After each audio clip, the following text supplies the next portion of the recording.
యేసుక్రీస్తుకు కూడా భారతీయ పౌరసత్వం కల్పించేలాగా ఉన్నారు. ఎస్, సోషల్ మీడియాలో ఈ పోస్టులు చూస్తుంటే అంతే అనిపిస్తుంది. ఎక్కడో జెరూసలేంలో పుట్టినటువంటి యేసుక్రీస్తుకి భారతదేశానికి సంబంధం ఏంటండి?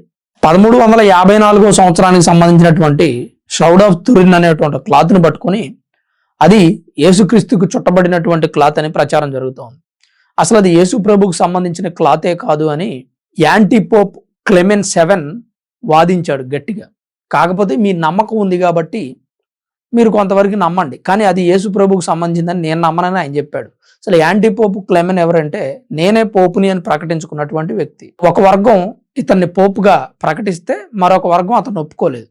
ఆ ఒప్పుకున్న వర్గానికి సపోర్ట్గా నిలబడుతూ అతనే పోపుగా ప్రకటించుకున్నాడు. ఎప్పుడు 15వ శతాబ్దం ఆ టైంలో యాంటీ పోపే అది యేసు ప్రభుకు సంబంధించినటువంటి క్లాత్ కాదని చెప్తా ఉన్నారు. అసలు యేసు ప్రభుకు సంబంధించిన క్లాత్ అనడానికి ఎలాంటి ఆధారాలు లేవు. గియానీ బార్కసియా ఇప్పుడు రీసెంట్గా సైంటిస్ట్, ఆయన టెస్టులు చేసింది అతను ఏం చెప్తాడంటే 40% ఇండియన్ డిఎన్ఏ ఉంది, అంటే 38.7% ఉందంట. 55% ఏమో ఇటలీ, ఇజ్రాయెల్ వాళ్ళకి సంబంధించినటువంటి డిఎన్ఏ ఉంది. ఈ డిఎన్ఏ ఉండడానికి ముఖ్యమైన కారణాలు ఏంటంటే శతాబ్దాల తరబడి దాని మీద దుమ్ము చేరింది, అంతకుముందు బ్లడ్ మార్క్స్ ఉన్నాయి. జీసస్ క్రైస్ట్ భౌతిక కాయాన్ని ఆ క్లాత్లో చుట్టి సమాధిలో పెట్టిన తర్వాత అతను 3వ రోజు లేచి వెళ్ళిపోయాడని చెప్తారు కదా. ఆ క్లాత్ని తర్వాత మరియమ్మ ఇంకా ఇంకొక అతను చూశారు అని చెప్పుకుంటూ ఉంటారు. ఆ క్లాత్ని భద్రపరిచారు అనడానికి ఎలాంటి ఆధారాలు లేవు. ఆయన 2026 సంవత్సరాల క్రితం జరిగినటువంటి యేసు ప్రభు చరిత్ర క్లాత్ ఇప్పటి వరకు ఉంటుందంటే ఎవరు నమ్ముతారు? సైంటిస్టులు కూడా చెప్పేది ఏంటంటే కొంతమంది ఆ క్లాత్ 1354 సంవత్సరానికి సంబంధించినటువంటి క్లాత్ అని చెప్తారు. 1356 సంవత్సరంలో ఫ్రాన్స్లోని ఎరియా గ్రామంలో ఒకసారి ప్రదర్శనకు ఉంచారు. జెఫ్రెడ్ చెర్నీ అనే వ్యక్తి, అతను 1389లో ఒక డైరీ రాసుకున్నాడు. ఆ డైరీలో ఏమని రాసుకున్నాడంటే, టాయిస్ బిషప్ అనే వ్యక్తి ఈ క్లాత్ మీద నేనే పెయింటింగ్ చేశాను, అది నాకు యేసు ప్రభు మీద ఉన్నటువంటి భక్తి అవ్వచ్చు లేదా నా బ్రతుకు తెరువు అవ్వచ్చు, దాని నిమిత్తం నేను పెయింట్ చేశాను అని చెప్తున్నాడు. ఈ విషయాన్ని జాఫ్రెడ్ చెర్నీ అనే అతను తన డైరీలో రాసుకున్నాడు. అయితే ఆ తర్వాత కాలంలో ఆ క్లాత్ దేశాలు తిరుగుతూ, ఏదైతే యూదుల దేశం ఉందో యూదుల దేశం నుంచి ఇటలీ నుంచి కంట్రీస్ సపరేట్ అయిన తర్వాత ఒక్కొక్క దేశానికి తిరుగుతూ వచ్చింది. 1898లో మొట్టమొదటిసారి దీన్ని ఫోటో తీశారు. ఫోటో తీసిన తర్వాత సైంటిస్ట్ బృందం రేడియో కార్బన్ డేటింగ్ ద్వారా టెస్టులు చేశారు. అయితే వాళ్ళు ఖచ్చితంగా చెప్పారు ఇది యేసుక్రీస్తుకు సంబంధించినటువంటి క్లాత్ కాదు అని. 22-24లో కూడా టెస్టులు జరిగాయి. 22-24లో జరిగిన టెస్టుల్లో కూడా యేసుక్రీస్తుకు సంబంధించినటువంటి క్లాత్ కాదని తేలింది. ఇప్పుడు 26లో చేసిన టెస్టుల ద్వారా కూడా దీని మీద ఇండియా డిఎన్ఏ ఉంది అని చెప్తా ఉన్నారు.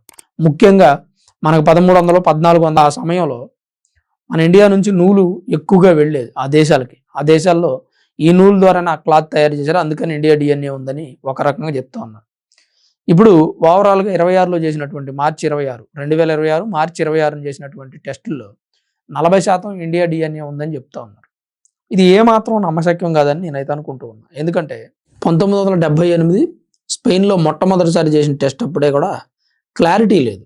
ఎందుకంటే ఏదైనా ఒక వస్తువుని శతాబ్దాల కాలం పాటు, శతాబ్దాల అంశాల దశాబ్దాల పాటు దాన్ని అంటుకోవడం, ముట్టుకోవడం, ఎలాంటి క్లాత్స్ వాడకుండా దాన్ని డిస్టర్బ్ చేసామనుకున్న క్లాత్ని కానీ లేదా ఏదైనా ఒక వస్తువుని, దాని మీద ఉన్నటువంటి డిఎన్ఏ మారిపోతుంది. ఇప్పుడు నేను ముట్టుకుంటే నా ఫింగర్ ప్రింట్స్ పడతాయి, అలానే డస్ట్ చేరుతుంది. ఆ క్లాత్ ఎక్కడి నుంచి వచ్చింది ఏంటి అనేది. పైగా డైరీలో రాసినటువంటి జాఫ్రెడ్ చెర్నీ ఏమని రాసుకున్నాడు, ఒక ఆర్టిస్ట్ దీని మీద పెయింట్ చేశాడు. బ్లడ్తో పెయింట్ చేశాడా లేదా కలర్తో పెయింట్ చేశారా? సైంటిస్టులు చెప్పేది బ్లడ్ అనే చెప్తా ఉన్నారు, కానీ యేసు ప్రభుది అని చెప్పట్లా. ఈ క్లాత్ 1354 సంవత్సరానికి సంబంధించిన సైంటిస్టులు చెప్తా ఉన్నారు. మరి యేసు ప్రభు 1354 సంవత్సరానికి సంబంధించిన వ్యక్తి కాదు కదా. 1వ శతాబ్దం నుంచి 12వ శతాబ్దం వరకు ఈ క్లాత్ ఎడిస్సా అనే ప్రాంతంలో ఉందంట, అంటే ప్రస్తుతం టర్కీ. తర్వాత 1300 నుంచి 1356 సంవత్సరం వరకు మనం మాట్లాడుకున్న జాఫ్రెడ్ చెర్నీ దగ్గర ఉంది. మరి జాఫ్రెడ్ చెర్నీ దగ్గర ఉన్నప్పటి సంవత్సరం నుంచే లెక్క చెప్తా ఉన్నారు. మరి 1వ శతాబ్దం నుంచి 12వ శతాబ్దం వరకు టర్కీ ప్రాంతంలో ఉందని చెప్తా ఉన్నారు. దానికి ఎలాంటి ఆధారాలు లేవు. అసలు ఈ క్లాత్ ఎక్కడ పుట్టింది అనేది ఒక సస్పెన్స్. అయితే దీని గురించి మనం వివరణ ఇవ్వలేము, ఎందుకంటే సైంటిస్టులే తేల్చలేకపోయారు. నేను చెప్పేది ఏంటంటే ఇది మన దేశం మీద జరుగుతున్నటువంటి మరొక కుట్ర. జీసస్ క్రైస్ట్ని కూడా మన దేశానికి ముడిపెడుతూ ఉన్నారు. ఇండియన్స్ అంతా కూడా జీసస్ క్రైస్ట్ నుంచే వచ్చారు అని చెప్పేటువంటి ప్రయత్నం ఇది, కుట్ర ఇది. ఈ దేశంలో హిందుత్వం ఉంది, హిందూ మతం ఉందని మనం అనుకుంటూ ఉంటాం కదా. దీన్ని భగ్నం చేయడానికి, వీళ్ళు హిందువులు కాదు, వీళ్ళంతా కూడా జీసస్ క్రైస్ట్కి సంబంధించిన వాళ్ళే, అసలు హిందుత్వంలోంచి క్రైస్తవంలోకి వెళ్ళలేదు, క్రైస్తవంలో నుంచే హిందుత్వంలోకి వచ్చారు అని చెప్పి ఒక పెద్ద కుట్ర జరుగుతుంది. అది మన దేశం వాళ్ళు చేస్తున్నారా, బయట దేశం వాళ్ళు చేస్తున్నారా? పోస్ట్ పెట్టింది ఫస్ట్ బయట దేశం వాళ్ళే. అక్కడ నుంచి మన దేశంలో ఉన్నటువంటి కొంతమంది నమ్మి ఈ న్యూస్ని స్ప్రెడ్ చేస్తూ ఉన్నారు. మొన్న ఒక అతను అంటాడు, ఒక పాస్టర్ నేను చూశాను, ఈ పురాణాల్లో యేసున్నాడు, వేదాల్లో యేసున్నాడు, వీటికంటే ముందు యేసున్నాడు, అసలు భారతదేశంలో మొట్టమొదటిగా ఉంది యేసు మతమే, దాన్ని దొంగిలించారు, దాన్ని అపహరించారు అని చెప్పి ఒక పాస్టర్ చెప్తా ఉన్నాడు. పెద్ద ఆయన, చిన్న వ్యక్తి ఏం కాదు, పెద్ద పాస్టర్, ఏజ్డ్ పాస్టర్. అంటే ఏం జరుగుతూ ఉంది ఆయన మాట్లాడిన మాటలు, లేదా మరికొంతమంది మాట్లాడినటువంటి మాటలు, ఈ భూమి మీద మొట్టమొదటిగా క్రైస్తవం ఉంది, ఆ తర్వాత మిగిలిన మతాలన్నీ వచ్చినాయి అని చెప్పి నమ్మించే ప్రయత్నం. ఆ ప్రయత్నంలో భాగంగా జరుగుతున్నటువంటి కుట్ర. సాధారణంగా ఎవరు నమ్మడు కదా, ఏదో ఒక సైంటిఫిక్ ప్రూఫ్ తీసుకొచ్చారనుకోండి. ఈ కాలం ప్రజలకు కావాల్సింది ఏంటి? సైంటిఫిక్ ఎవిడెన్స్ కావాలి. ఆ సైంటిఫిక్ ఎవిడెన్స్ కోసం జరుగుతున్నటువంటి పోరాటం ఇది, తాపత్రయం, నమ్మించడం కోసం జరిగేటువంటి ఒక ప్రయత్నం. ఇప్పుడు జీసస్ క్రీస్తు శకం 2000, మరి 1354, 1వ శతాబ్దం, 2వ శతాబ్దం, 3వ శతాబ్దం, 2026లో టెస్టులు చేస్తే యేసుక్రీస్తుకు సంబంధం ఉందని చెప్పడం ఏంటండి? పైగా కొంతమంది మాట్లాడతారు యేసుక్రీస్తు టిబెట్ వచ్చాడంట, కొన్ని ఆధ్యాత్మికమైనటువంటి విషయాలు నేర్చుకున్నాడంట, బౌద్ధ మతంలో ఆచరించాడంట. ఏంటి ఈ మాటలు? అసలు యేసుక్రీస్తుకు మన దేశానికి సంబంధం ఏంటి?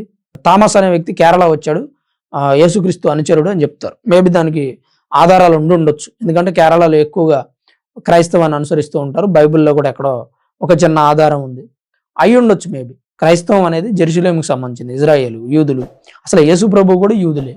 ఆయన కూడా వేరే భాషల్లో కానీ, వేరే దేశాల్లో సంచరించినట్టు కానీ, వేరే దేశాల్లోకి ఆయన వచ్చినట్టు కానీ, ఖండాంతరాలు దాటి మన దేశంలో పర్యటించినట్టు కానీ ఎలాంటి సైంటిఫిక్ ప్రూఫ్ లేవు. సైంటిఫిక్ ఎవిడెన్స్ కావాలి కాబట్టి వీళ్ళు ఈ సైంటిఫిక్ ఎవిడెన్స్ అనేది ఒకటి ఉందని దాన్ని పట్టుకొని వచ్చేస్తున్నారు. కానీ ఇది 100% నిజమని చెప్పడానికి లేదు. అసలు ఇది 40% ఇండియా డిఎన్ఏ ఉందని చెప్పడానికి కూడా కారణాలు ఏంటంటే అది ఇండియన్ నూలు. అలానే కొంతమంది ఇండియాకి సంబంధించినటువంటి వ్యక్తులు ఆ క్లాత్ను టచ్ చేసి ఉండొచ్చు మేబీ, అదొకటి. ఇది నేను చెప్తుంది కదా, నువ్వు సొంతంగా చెప్పేస్తున్నావు అని అనుకోవద్దు. చాలా మంది సైంటిస్టులు, ఎక్స్పర్ట్స్ మాట్లాడుతున్నటువంటి మాటలు. ఒకసారి మీరు వాళ్ళ మాటలు వింటే అర్థమవుతుంది. అలానే జీసస్ క్రైస్ట్ పుట్టాడు, రోమన్ చక్రవర్తులు అతన్ని చంపేశారు, అంటే అతనికి డెత్ పెనాల్టీ విధించారు కదా, అంటే చనిపోయే వరకు కొడుతూనే ఉంటారు. చనిపోయాడా లేదా అని క్లాత్లో కుట్టిన తర్వాత కూడా బల్లెంతో పొడిచి చూస్తారు.